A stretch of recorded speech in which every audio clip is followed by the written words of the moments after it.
एक बार पुनः आप सबों का स्वागत है। तो चलिए आज हम बहुत ही महत्वपूर्ण टॉपिक लेने वाले हैं और 2 नंबर आपका यहाँ से पक्का है। ध्यान से समझिए। आपको ऐसा क्वेश्चन पूछ देगा कि सबसे अच्छा चालक कौन सा है या सबसे अच्छा सुचालक कौन सा है। तो आपको ध्यान रखना है चांदी और कॉपर सबसे अच्छा चालक धातु है। अच्छा, ये जो चांदी है और कॉपर है तो कहेंगे सबसे अच्छा क्या दोनों ही बराबर है? नहीं, दोनों बराबर नहीं है। सबसे ज़्यादा चांदी है और उसके थोड़ा सा कम जो है क्या है, कॉपर है। तो सबसे ज़्यादा अगर पूछे तो चांदी होगा और चांदी अनुपस्थित अगर रहे, वहाँ पर नहीं रहे, तो हम कॉपर में लगाएंगे। ठीक है, उम्मीद करते हैं बात समझ में आपको आ गया होगा। चलिए नेक्स्ट पॉइंट, लेड, पीबी एवं मरकरी एचजी की उष्मा के कुचालक होते हैं। उष्मा के कुचालक होते हैं मतलब सुचालक नहीं होते हैं। ठीक है, तो मतलब कहने का मतलब लेड PB82 और मरकरी Hg80 एक ऐसे हैं जो क्या होते हैं, उष्मा के सुचालक नहीं होते हैं। ठीक है, अच्छा कुचालक धातु है ना।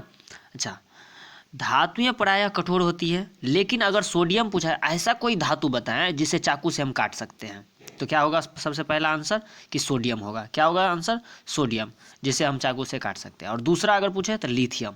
ठीक है, तो अगर इन दोनों में से पोटेशियम भी है, तो अगर इन तीनों में से सोडियम है तो ठीक है, नहीं है सोडियम तो लिथियम देखिएगा अगर वहाँ है, और लिथियम भी नहीं है तो क्या हम पोटेशियम देख लेंगे। ठीक है, इन तीनों में से जो आपको ऑप्शन में दिखे, अगर कहिएगा कि तीनों दिख जाए तो तीनों एक साथ आपको नहीं दिखेगा, लेकिन अगर तीनों दिखेगा तो चौथा आंसर ऐसा होगा कि सभी, तो सभी को आपको मानना है। ठीक है, चलिए नेक्स्ट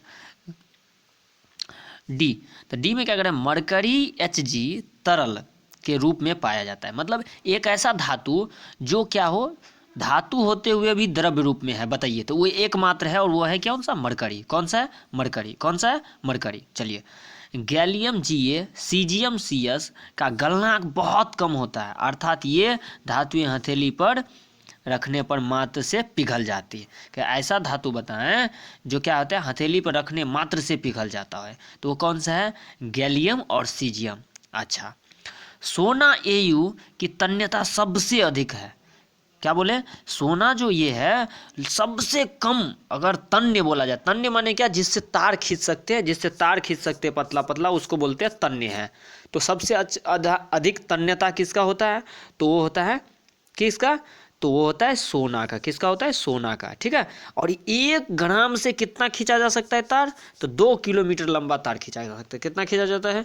1 ग्राम से 2 किलोमीटर लंबा तार खींचा जा सकता है। तो ध्यान रखिए इस बात को। ठीक है, चलिए नेक्स्ट पॉइंट, विद्युत परिपथ में प्रायः एल्युमिनियम एवं कॉपर के तार का प्रयोग होता है। अगर पूछा जाए आपसे कि विद्युत परिपथ में निम्न में से कौन सा तार खींचा जा सकता है, क्या कहिएगा?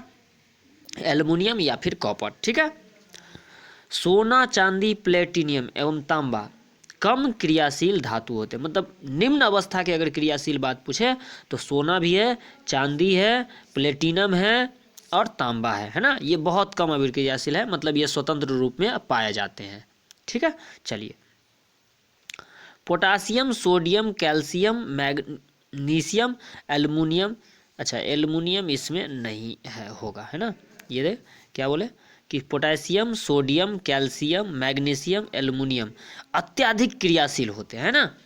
कारण प्रकृति में स्वतंत्र अवस्था में ये नहीं होते, कम से कम ऑक्साइड वगैरह बना लेते हैं, तुरंत ये अभिक्रिया कर लेते हैं।